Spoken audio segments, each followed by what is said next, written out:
54ನೇ ರಾಯರ ಆರಾಧನೆ ವಿಜೃಂಭಣೆಯಿಂದ ಚನ್ನಪಟ್ಟಣದಲ್ಲಿ ನಡೀತಾ ಉಂಟು. ಬೆಳಗ್ಗೆ ಒಂದು ನೈರ್ಮಲ್ಯ ವಿಸರ್ಜನೆ ರಾಯರು ನಡೀತದೆ. ತದನಂತರ ಕಾಲದಲ್ಲಿ ವಿಶೇಷವಾಗಿ ಫಲಪಂಚಾಮೃತ ತುಂಬ ಚೆನ್ನಾಗಿ ಹೆಚ್ಚು ಕಡಿಮೆ ಒಂದು 100 ಲೀಟರ್ ಹಾಲು ಮತ್ತು ಮೊಸರಿನೊಂದಿಗೆ ಪಂಚಾಮೃತ ಅಭಿಷೇಕ ಆಗುತ್ತದೆ. ತದನಂತರ ಒಂದು ರಜತ ರಥೋತ್ಸವ ಅಂದ್ಬಿಟ್ಟು ಎಲ್ಲ ಕಡೆಯೂ ನಾವು ಒಂದು ಪ್ರಾಕಾರೋತ್ಸವ ಮಾಡ್ತೀವಿ.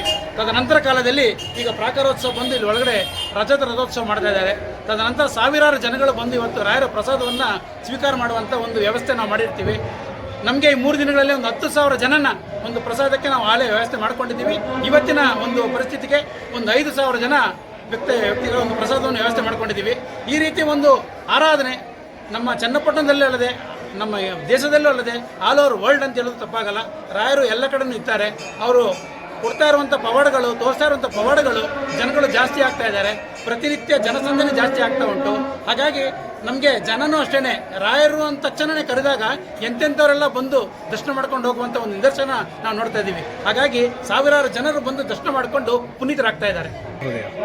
ಪ್ರಾಕಾರೋತ್ಸವ ಅಂದ್ಬಿಟ್ಟು ಪ್ರಹ್ಲಾದ ರಾಜರನ್ನು ನಾವು ಹೊರಗಡೆ ಒಂದು ಪ್ರದಕ್ಷಿಣೆ ತಗೊಂಡ್ಬರ್ತೀವಿ.